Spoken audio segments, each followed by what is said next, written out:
بسم اللہ الرحمن الرحیم الحمد للہ رب العالمین والصلاة والسلام علی رسول الامین وعلی آلہ وصحبہ اجمعین الی یوم الدین اما بعد قال اللہ تعالی فی کتابہ المجید اعوذ باللہ من الشیطان الرجیم بسم اللہ الرحمن الرحیم هو الذی انزل علیک الکتاب منہ آیات محکمات ہن ام الکتاب واخر متشابہات فأما الذين في قلوبهم زيغ فيتبعون ما تشابه منه ابتغاء الفتنة وابتغاء تأويله وما يعلم تأويله إلا الله والراسخون في العلم يقولون آمنا به كل من عند ربنا وما يذكر إلا أولو الألباب. محترم ناظم شہر جناب ڈاکٹر امجد سعید صاحب، محترم ناظم اجلاس جناب صابر صاحب، علم و تہذیب کے شہر لکھنؤ کے معزز شہریوں، بزرگوں، نوجوانوں، خواتین و حضرات، السلام علیکم ورحمۃ اللہ وبرکاتہ.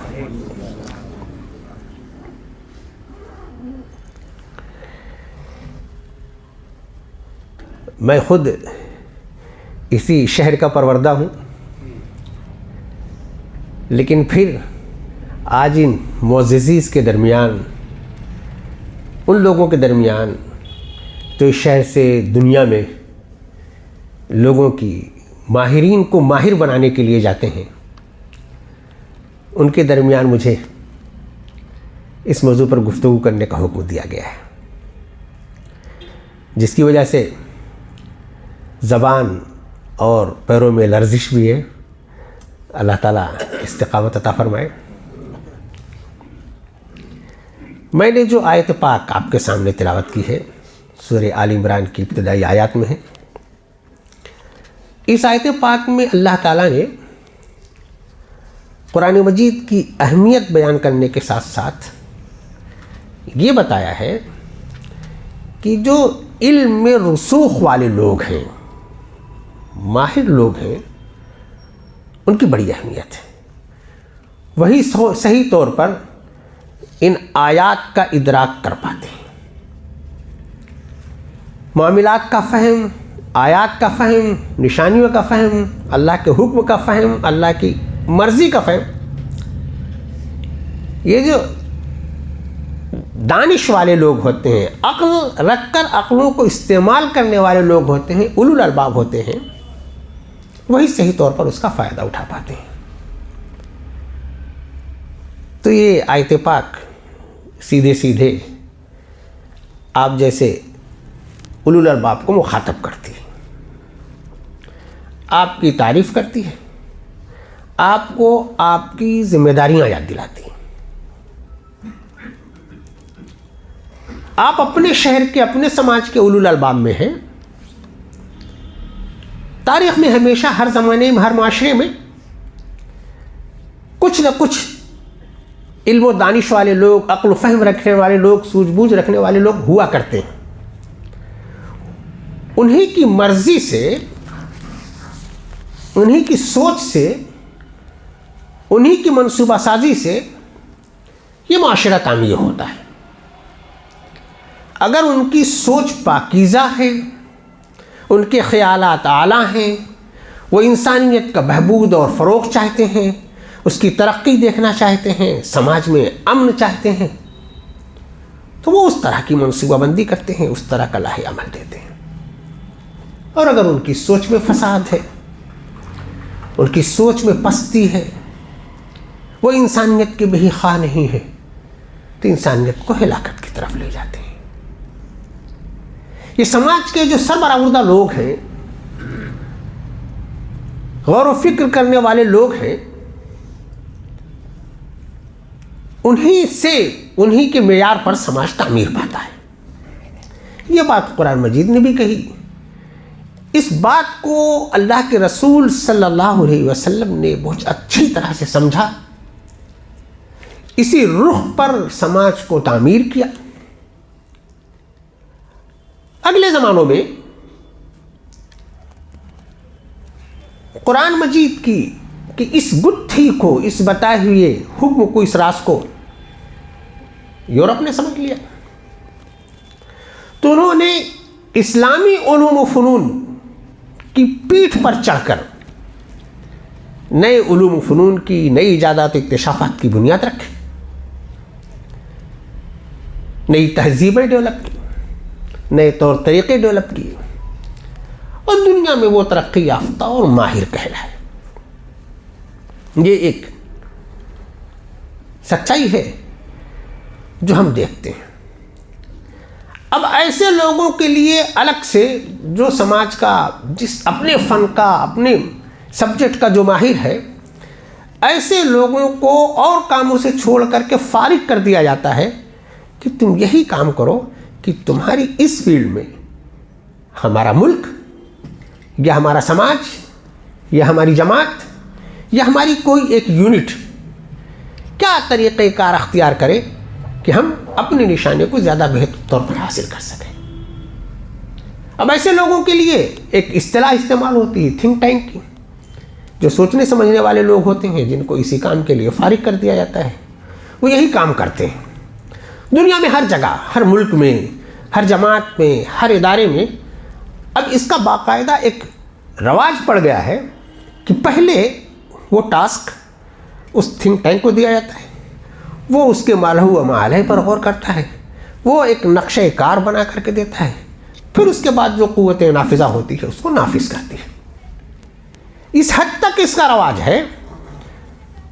کرکٹ میچ میں بالر بال کہاں ڈالے گا، بیٹسمین کہاں سے کس ایکشن سے بیٹنگ کرے گا تو اسے زیادہ کامیابی ملے گی، اس کی رہنمائی کے لیے بھی تھنک ٹینک بنایا جاتا ہے کہ ایسے جو تم یہ کام کرو گے تم کو اپنے مقصد میں کیسے کامیابی حاصل ہوگی. اس کا رواج اب بہت ہے، تھوڑا بڑا نہیں ہے. اس کے تھوڑا سا آپ لوگ بھی سرچ کریں گے گوگل پر تو مل جائے گا کہ امریکہ میں کئی ہزار ہیں تھنک ٹینک کے، الگ الگ سبجیکٹ کے، الگ الگ کاموں کے لیے. چائنا میں بہت ہے. اس سرزمین پر ایک ناجائز ملک ہے، وہ بھی اس کام میں بہت آگے ہے.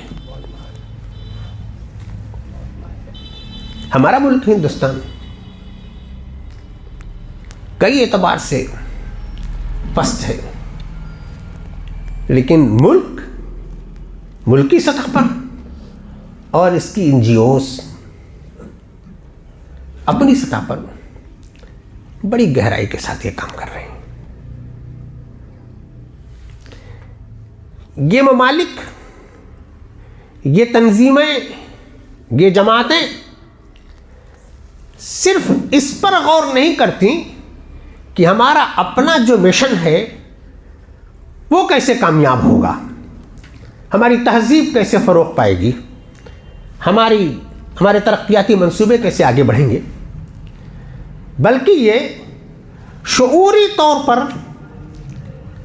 اپنے حریف پر بھی نظر رکھتے ہیں اور ہمارا حریف کیسے زیر ہوگا،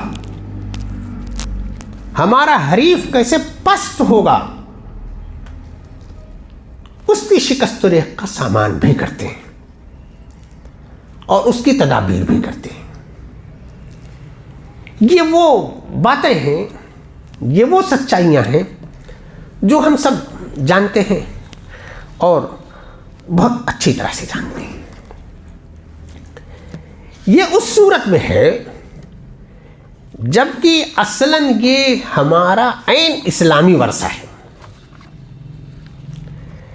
اس بات کی تعلیم ہم کو قرآن دیتا ہے، اس بات کی تعلیم ہمیں اللہ کے رسول صلی اللہ علیہ وسلم کے حکم میں، آپ کے عمل میں، آپ کے بتائے ہوئے اسوہ ملتی ہے.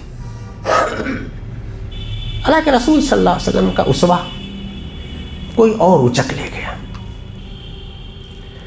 اب یہ جو تھنک ٹینک ہے اپنے لیے جو کام کر رہا ہے وہ تو کر رہا ہے. یہ بات تو آپ سب کے علم میں ہے نا کہ اس نے اپنا حریف اسلام کو متعین کیا ہے. اسی میں اتنی طاقت ہے، اس کے قرآن میں اتنی طاقت ہے، اس کے رسول کی سیرت میں، اس کی تعلیمات میں اتنی طاقت ہے کہ اگر یہ اپنے قرآن اور حدیث پر بن گئے تو پھر سے معاشرے کو پلٹ دیں گے۔ تو انہوں نے کوشش کر کے یہ جو قرآن مجید ہے ہر طرح سے محفوظ کتاب ہے، عالمی انسانیت کے لیے بہترین تعلیم رکھنے والی، نجات دلانے والی کتاب ہے، انہوں نے اپنے بڑے اسکالرز کو لگا کر کے یہ ثابت کرنے کی کوشش کی یہ کتاب تو کہیں ایگزسٹ ہی نہیں کرتی، یہ منزل من اللہ ہے، اس کا کوئی ثبوت ہی نہیں۔ جو بات جاہلی معاشرے میں کافر اور مشرک کہا کرتے تھے کہ یہ ساحروں سے سن کر کے آئے ہیں، یہ شاعروں سے لے کر کے آئے ہیں، ویسا ڈھیر سارے ویڈیوز، ڈھیر ساری کتابیں، ڈھیر ساری ریسرچز اس پر موجود ہیں کہ یہ قرآن نعوذ باللہ مشکوک ہے۔ اللہ کے رسول صلی اللہ علیہ وسلم کی پاکیزہ سیرت ہم سب لوگوں کے سامنے ہے۔ ہماری جان، ہمارے ماں باپ فدا ہو اللہ کے رسول صلی اللہ علیہ وسلم، ہماری اس عقیدت اور محبت کی وجہ سے ہم کبھی کچھ سننا بھی نہیں گوارا کر سکتے اللہ کے رسول صلی اللہ علیہ وسلم کے بارے میں، لیکن اس عظیم رسول، اس پاکیزہ رسول صلی اللہ علیہ وسلم کے بارے میں اس تھنک ٹینک نے جو کہہ رکھا ہے، جو الزامات عائد کر رکھے ہیں، جیسی کردار کشی کی ہے، اس کا ایک صفحہ آپ نہیں پڑھ سکتے، لیکن سارا یوٹیوب بھرا پڑا ہے، کتابیں بھری پڑی ہیں، بڑے بڑے ادارے اس کام کے لیے قائم ہیں، یونیورسٹیوں میں ڈپارٹمنٹ اس کام کے لیے قائم ہے، اور وہ پیارے رسول صلی اللہ علیہ وسلم کی کردار کشی کر رہے ہیں۔ ہم کسی غیر مسلم کی لکھی ہوئی کتاب میں 100 بڑے انسانوں میں پہلے نمبر پر اللہ کے رسول صلی اللہ علیہ وسلم کا نام پڑھ لیتے ہیں تو ہمیں بڑی خوشی ہوتی ہے کہ غیر مسلم نے بھی اعتراف کیا۔ مستشرقین میں سے کچھ کی زبانوں سے ہم کچھ تعریف سن لیتے ہیں تو ہمیں بڑا اطمینان ہوتا ہے کہ اس غیر مسلم نے بھی اللہ کے رسول صلی اللہ علیہ وسلم کی سیرت کا، آپ کی پاکیزگی کا اچھی طریقے سے اعتراف کیا۔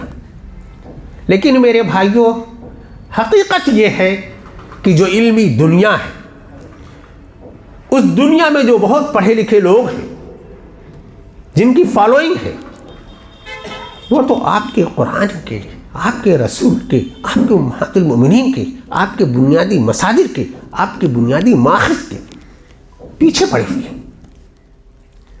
اپنے لوگوں کے درمیان انہوں نے ان سب چیزوں کو بالکل بے وزن کر کے رکھ دیا ہے۔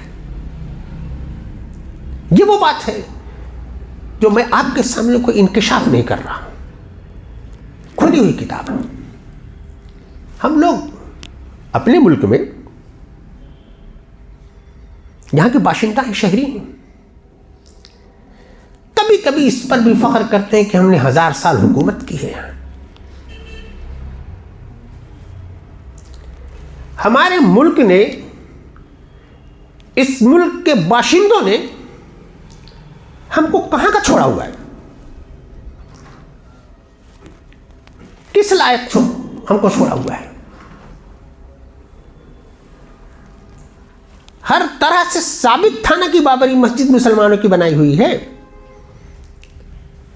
سپریم کورٹ کے ججوں نے بھی یہی کہا نا کہ مسجد نہیں توڑی گئی ہے، اس کا کوئی ثبوت نہیں ہے،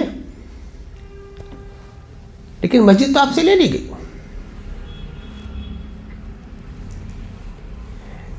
نکاح، طلاق، وراثت پیور مسلمانوں کے مسئلے ہیں، اس کا کسی سے دوسرے سے کوئی تعلق نہیں۔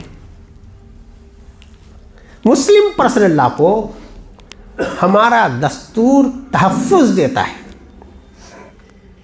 اس کے باوجود علماء کی جماعتوں کے ہوتے ہوئے، مسلم پرسنل لا بورڈ کے ہوتے ہوئے آپ کے اوپر ایک نیا قانون تھوپ دیا گیا۔ حجاب یہ پسندیدہ ہے تمام تہذیبوں میں، کوئی مذہب ایسا نہیں جو بے حیائی کو پسند کرتا ہو. اور ہمارے ملک کی جو اعلیٰ برادری کی جو اعلیٰ تہذیب ہے، گھونگھٹ تو بڑی قدیم روایت ہے ان کے یہاں. عصمتیں محفوظ ہوتی ہیں، اس میں سب کا فائدہ ہے، سماج کا فائدہ ہے. لیکن ایسی پاکیزہ روایت حجاب کو بھی لوگوں نے، عدالتوں نے ننگا کر دیا. دیکھتے رہ گئے. یہ سب کیسے ہوا؟ کن لوگوں نے کیا؟ کیا کوئی ایک خود سر کھڑا ہو گیا اور اس کے کہنے سے ہو گیا؟ نہیں. برسا برس کی محنت ہے، بہت اعلیٰ قسم کا دماغ لگا ہوا ہے. انہوں نے جج پیدا کیے، انہوں نے وکیل پیدا کیے، انہوں نے اس کام پر ان کی زندگیاں لگائیں، اور اب وہ اپنا سارا کام کیے چلے جا رہے ہیں. اگر ہم لوگ پلٹ کر ایک مرتبہ اللہ کے رسول صلی اللہ علیہ وسلم کی اس امت کی حالت پر غور کریں جس پر ہم کو بڑا ناز ہے، بین الاقوامی سطح پر، ملکی سطح پر، اپنے شہر کی سطح پر، جس سطح پر بھی ہم غور کرنا چاہیں ہم کو آزادی ہے. میں نے کئی ملکوں کے نام لیے کہ ان کے یہاں اتنی بڑی تعداد میں تھنک ٹینک ہیں. اگر ان اعداد و شمار میں آپ مسلم ممالک پر غور کریں تو کہیں ترکی کا، کہیں ایران کا، کہیں ایک آدھ اور ملک کا ذکر آ جاتا ہے کہ انہوں نے شروعات کی ہے. ان کے پاس بھی کچھ تھنک ٹینک ہیں.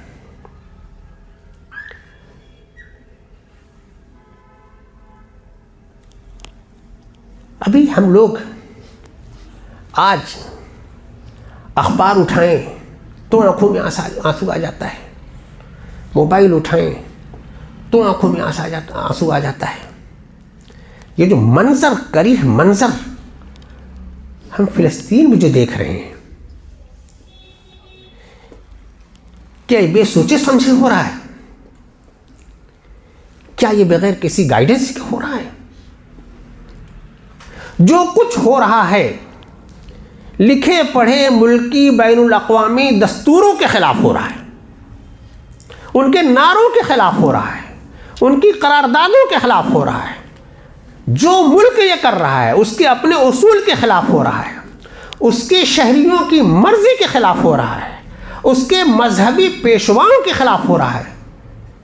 لیکن ہو رہا ہے، آگ برسائی جا رہی ہے، بچے بلک رہے ہیں، مائیں بے چین ہیں. ان کو یہ لگتا ہے کہ اگر ان جیالوں کو نابود نہیں کیا گیا تو یہ ہمارے لیے خطرہ بنیں گے. ان کا تھنک ٹینک یہی کہتا ہے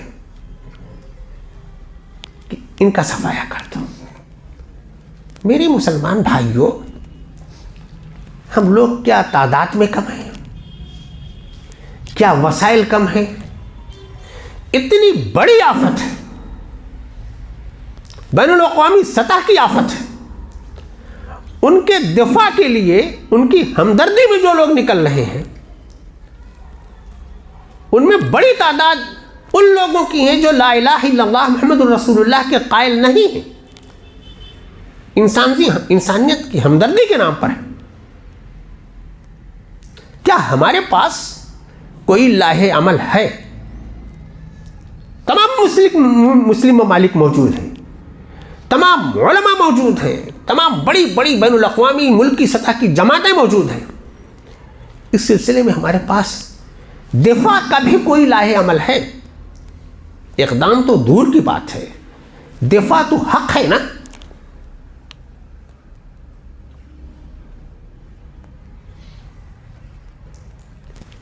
فلسطین سے جنگ نکل کر یمن پہنچ گئی، کل کسی اور ملک میں پہنچ جائے گی.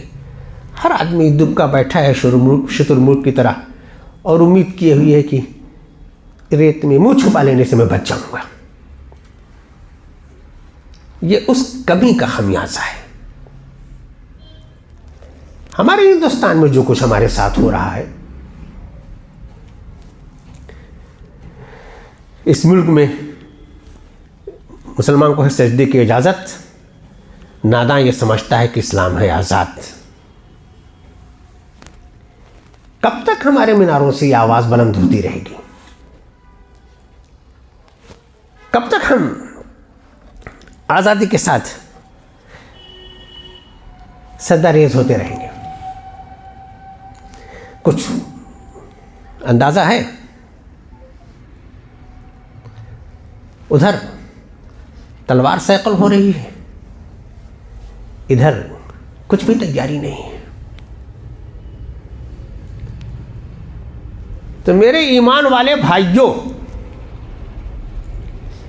تیاری، سوجھ بوجھ کے ساتھ فیصلہ کرنا، منصوبہ بندی کرنا، علوم میں مہارت حاصل کرنا، اس مہارت کا استعمال کر کے صحیح لائے عمل دنیا کو دینا اور اقدام کرنا، یہ تو ورثہ تھا اسلام کا. یہ تو تعلیم تھی قرآن کی، یہ تعلیم تھی اللہ کے رسول صلی اللہ علیہ وسلم کی. پیارے رسول صلی اللہ علیہ وسلم نے تو جاہلیت کے معاشرے میں آنکھ کھولی تھی. پڑھے لکھے لوگ کم تھے، لکھنا تو بہت ہی کم لوگ جانتے تھے. آپ نے ترجیحی طور پر تعلیمی ادارہ قائم کیا. آپ نے ترجیحی طور پر یہ چاہا کہ ہمارے پاس اہل قلم زیادہ بنے. قیدیوں کی سزا اس بنیاد پر کم کر دی کہ ہمارے لوگوں کو لکھنا سکھا دو. قرآن اصل بنیاد تھی. قرآن کے عالم، بڑے قاری آپ نے تیار کیے، اور پھر یہ بھی فرمایا کہ دیکھو یہ ابن مسعود ان میں سب سے ماہر ہیں. قرآن سیکھنا ہو تو ابن مسعود سے سیکھو. یہ شریعت اسلامی نئی ڈیولپ ہو رہی تھی. اس میں بہت ساری ایسی چیزیں تھیں جو سمجھنے بوجھنے کی تھیں. کہا کہ اس میں فقہی بصیرت، اجتہاد کی قوت عمر اور ابن عمر میں زیادہ ہے، ان سے استفادہ کرو. اللہ کے رسول صلی اللہ علیہ وسلم کو دشمنوں سے مقابلہ کرنا پڑا. جہاد میں لوگوں سے، دشمن سے برسر پیکار ہونا پڑا. تعداد میں کم تھے، وسائل کم تھے، جنگیں تو جیتی نہ زیادہ تر. کس لیے جیتی؟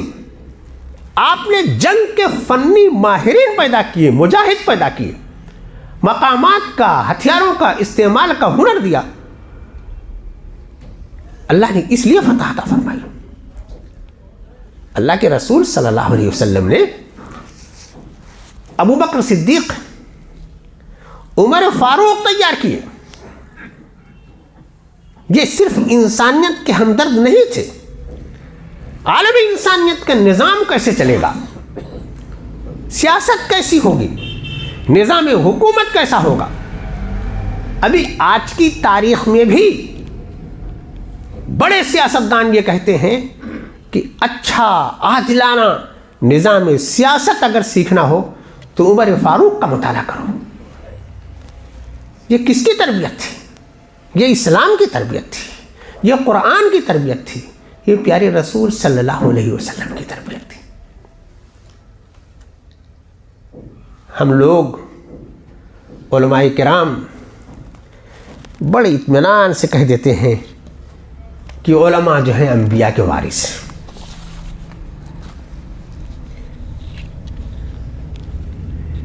ارے پورے اسلام کے امین بھی ہم لوگ ہیں، اس کے داعی بھی ہم لوگ ہیں، اس کے ترجمان بھی ہم لوگ ہیں. ہم نے صحیح ترجمانی کا حق ادا کیا.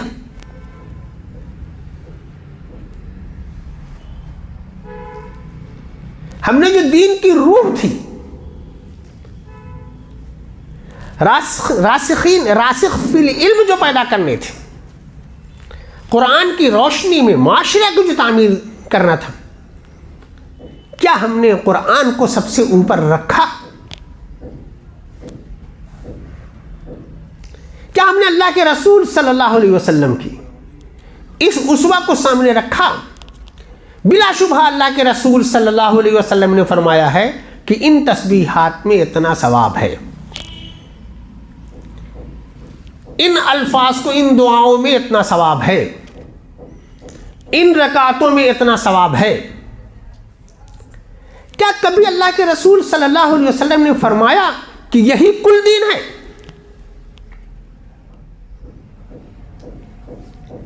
صرف نمازیں پڑھ کر کے ہم سرخرو ہو جائیں گے؟ اور قرآن مجید نے وراثت کی تقسیم کا جو حکم دیا ہے، صفحہ صفحہ پر بندوں کے حقوق کی ادائیگی کی جو تعلیم دی ہے، اس کو نظر انداز کر کے جنت میں چلے جائیں گے؟ اللہ کے رسول صلی اللہ علیہ وسلم نے شعوری طور پر ایک ایک مضمون کے جو ماہرین پیدا کیے، ہم اکیلے ایک مضمون میں ماہر پیدا کر کے جنت میں چلے جائیں گے؟ عوام سے شاید صرف اسی بات کا حساب ہو کہ نماز کتنی پڑھی، روزہ رکھا کہ نہیں۔ علماء کو تو الگ کوشچن ہے، تو الگ ہوگا نا، پوچھا تو جانا چاہیے نا کہ تمہاری ذمہ داری یہ تھی، کیا کیا تم نے؟ علماء جب ہم لوگ بولتے ہیں تو اس سے مراد جو مدرسے سے فارغ ہو کر کے نکلتے ہیں، داڑھی رکھتے ہیں، کرتا پاجامہ پہنتے ہیں، وہ کہلاتے ہیں۔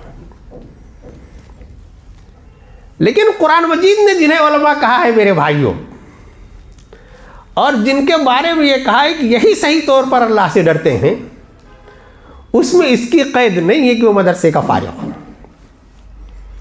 سر اس کے مخاطب آپ بھی ہیں، جس کے پاس صحیح علم ہو، علم کا شعور ہو، علم میں مہارت ہو، اس کا وہ علم اسے رب کی معرفت کی طرف لے جائے، حقوق کی شناخت کرائے، ذمہ داریوں کا احساس دلائے۔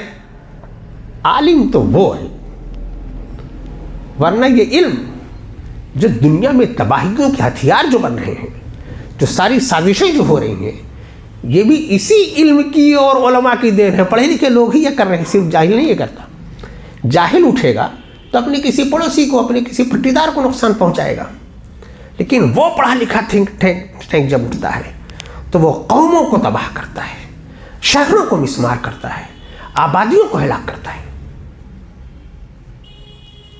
تو یہ ذمہ داری ہم سب کی ہے، خاص طور سے پڑھے لکھے لوگوں کی ہے، ارباب علم و دانش کی ہے۔ کسی مضمون کے بھی ہوں تو مضمون میں مہارت پیدا کریں، اور ان مہارتوں کا صحیح طور پر استعمال کریں۔ صرف یہ نہیں کہ ماہر ہو گئے بہت زیادہ تو اپنی مہارت کو ہم اپنے تئیں محدود رکھیں۔ تربیتی ادارے بنائیں، جن کو ضرورت ہے ان کو ہم اپنی صلاحیتوں سے فیض پہنچائیں۔ تو ہمیں تو ضرورت ہے بھائی اس وقت اسلامی جو اقدار ہیں ان کے تحفظ کے لیے ماہرین کی۔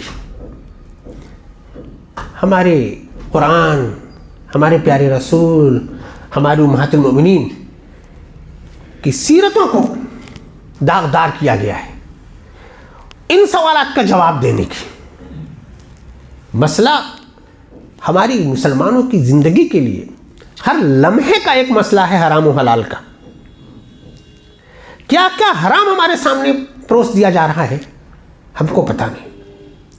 ان کو ہمارے حلال میں جتنی دلچسپی ہے کہ کچھ بھی اگر پتہ چل جائے کہ اس کو یہ حلال پسند ہے تو اس کا ٹیگ ہٹوا دینے کی کوشش ہوتی ہے کہ نہیں ہمارا والا تم کھاؤ۔ یہ حرام و حلال کا زندگی کا مسئلہ چھوٹا موٹا مسئلہ نہیں، نہ کسی ایک شعبے سے تعلق رکھتا ہے، تمام بہت بڑا سبجیکٹ ہے، بہت بڑے لوگ چاہیے، اور یہ چھوٹی چھوٹی باتوں پر حرام حلال، حلال حرام جو بنتا ہے اس کو سمجھنا چاہیے۔ اللہ کے رسول صلی اللہ علیہ وسلم نے خود تجارت کی، تجارت کو بہت فروغ دیا، تاجروں کی بڑی حوصلہ افزائی کی، اس میں بڑی برکت رکھی۔ یہ تجارت کا جو سبجیکٹ ہے نا، ہر سماج سے ہر آدمی کی ضرورت ہے لین دین کی. تجارت ہم لوگ بھی کرتے ہیں.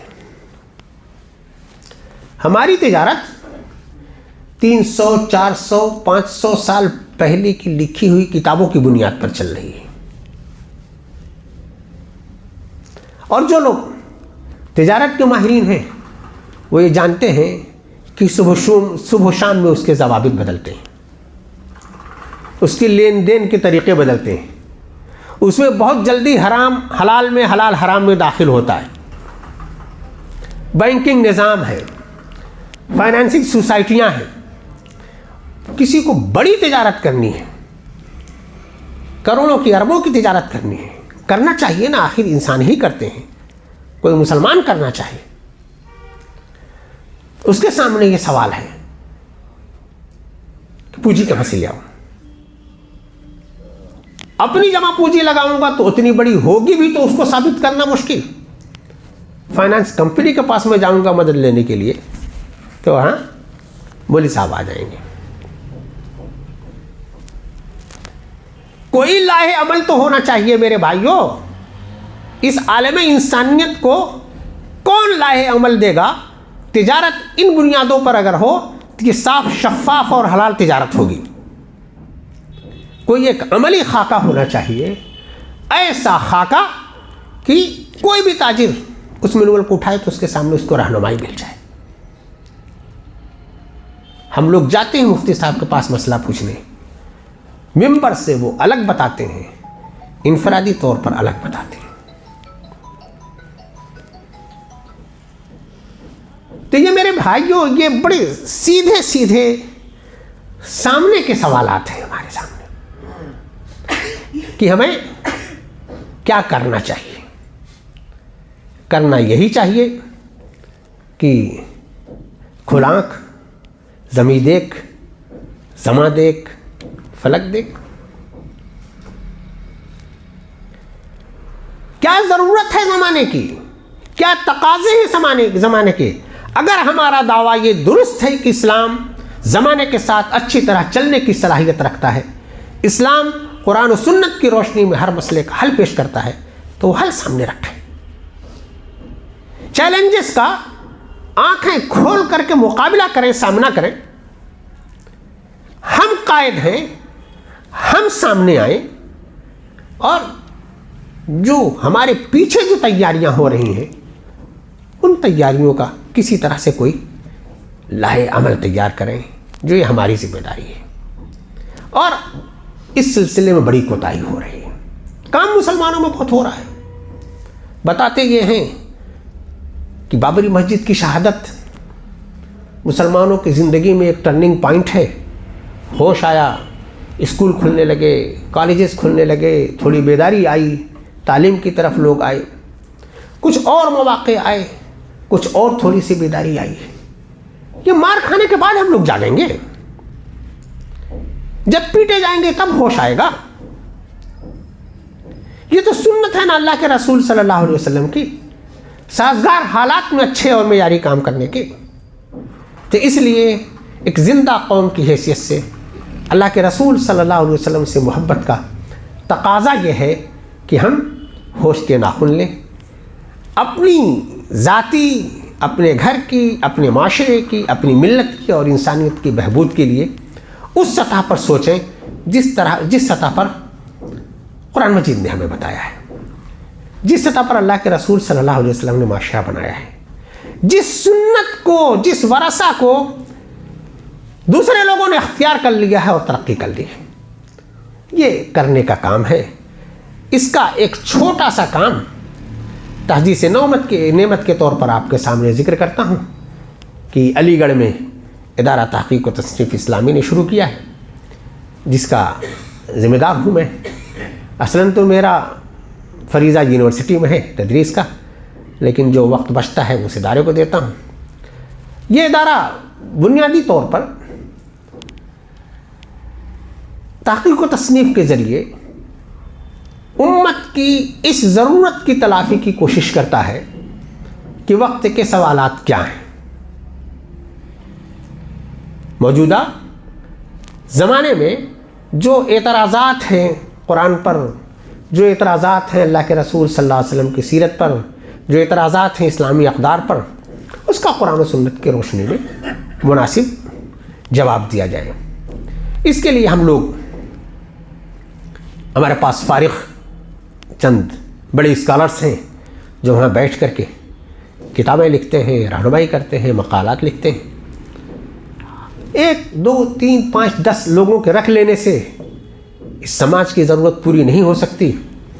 تو ہم لوگوں نے یہ طے کیا ہے کہ ہم ہر سال 10 نوجوان ہونہار طلباء کو، چاہے وہ کالجز کے فارغ ہوں، چاہے وہ مدارس کے فارغ ہوں، ان کو اپنے پاس بلاتے ہیں، ان کو رکھتے ہیں، اسکالرشپ دیتے ہیں اور ان کی اس نہج پر تربیت کرتے ہیں کہ وہ آج کے زمانے میں سوالات کا کیسے سامنا کریں، چیلنجز کا کیسے جواب دیں، وہ زبانی جواب دینا ہو یا وہ تحریری طور پر جواب دینا ہو، مضامین کی شکل میں ہو، کتابوں کی شکل میں ہو، یہ کام کرتے ہیں۔ ہم ارباب علم و دانش سے رابطے میں رہتے ہیں، جو بڑے اہم سوالات ہیں ان پر مجلس مذاکرہ، سیمینار، کانفرنس منعقد کرتے ہیں، ان لوگوں کو بلاتے ہیں، ان چیلنجز کو ان کے سامنے رکھتے ہیں اور ان سے خواہش کرتے ہیں کہ اس کا جواب دیں۔ اس طرح کی اور چھوٹی موٹی کوششیں ہیں جو بہت چھوٹے پیمانے پر اس بڑی ضرورت کی تکمیل کے لیے ہاتھ لگایا ہے ہم لوگوں نے۔ جو چیلنجز ہیں زمانے کے وہ بہت زیادہ ہیں، کام کرنے کی جو ضرورت ہے وہ بہت زیادہ ہے۔ ایک ادارہ نہیں، سینکڑوں اداروں کی ضرورت ہے، چند افراد نہیں، ہزاروں افراد کی ضرورت ہے۔ جب کھڑے ہوں گے ماہرین بن کر کے، علوم کا اکتساب کر کے، اس کے ایکسپرٹ بن کر کے، تو ان کی جب رہنمائی آئے گی، ان کی رائیوں کی روشنی میں جب معاشرہ تشکیل پائے گا، تب شاید ہم لوگ پھر سے ایک بار خوشحالی کی، عزت کی، سرخروئی کی اپنی وہ زندگی واپس لا پائیں گے جو اللہ کے رسول صلی اللہ علیہ وسلم نے ورثے کے طور پر ہمارے لیے چھوڑا ہے۔ جو صورتحال ہے ہمارے ملک میں، موجودہ جو فضا ہے، جو دہشت کا ماحول ہے، اخباروں میں جو خبریں ہیں، مسلمان جتنی بڑی تعداد میں حالات کے سامنے سرنڈر کر رہا ہے، یہ بہت تشویشناک بات ہے، بہت افسوسناک بات ہے۔ اللہ کے رسول صلی اللہ علیہ وسلم نے ایسے کمزور و ناتواں مسلمان کو پسند نہیں فرمایا، جو جسمانی طور پر دیکھنے میں ٹھیک ٹھاک ہو اور فکری طور پر مفلس ہو۔ جس بات پر سرنڈر کرنے کے لیے کہا جائے وہ وہاں ڈھیر ہو جائے۔ بہت افسوس کی بات ہے، وطن کی فکر کر ناداں، قیامت آنے والی ہے کہ تیری بربادیوں کے مشورے ہیں آسمانوں میں۔ اب یہ جو بربادیوں کے جو مشورے ہیں یہ بالکل آشکار ہے، بالکل کھلی کتاب ہے، ہم سب کے سامنے ہے۔ اگر اب بھی ہم لوگ ہوش کے ناخن نہیں لیں گے، اب بھی ہم اس طرح پر بیدار نہیں ہوں گے، اب بھی ہم اس اعلیٰ پیمانے پر تیاریاں نہیں کریں گے، اب بھی ہم جرأت سے کام نہیں لیں گے، تو ہمارے پاس ملکوں کی، تہذیبوں کی برباد ہونے کی تاریخ بھی ہے۔ ان صفحات کو جب ہم پڑھتے ہیں تو ہمارا کلیجہ خون ہوتا ہے۔ تو ویسے ہم نہ بنیں۔ بنانے والے تو وہی چاہ رہے ہیں، اسپین بنانا چاہ رہے ہیں، نہیں کوئی تیار نہیں ہوگا ہم میں سے میرے بھائیوں وہ دن دیکھنے کے لیے، لیکن تیاری اسی بات کی ہے۔ اللہ تعالیٰ ہمیں شعور عطا فرمائے دین کا، اللہ تعالیٰ ہمیں شعور عطا فرمائے دین کی قدروں کا، اللہ تعالیٰ ہمیں شعور عطا فرمائے قرآن مجید کی عظمت کا، اللہ تعالیٰ ہمیں شعور عطا فرمائے اللہ کے رسول صلی اللہ علیہ وسلم کے اسوے کا، اور اللہ تعالیٰ ہمیں پورے دین کو اس کی تمام اقدار کے ساتھ، تمام امتیازات کے ساتھ اختیار کرنے کی توفیق عطا فرمائے۔ کتاب اللہ جو کتاب ہدایت ہے، اللہ تعالی ہمیں اس کی کتاب ہدایت، کتاب رہنما بنانے کی توفیق عطا فرمائے، اور اس کتاب کی روشنی میں چلنے کی اور معاشرے کو تشکیل دینے کی توفیق عطا فرمائے۔ آمین۔ وآخر دعوانا الحمدللہ رب العالمین۔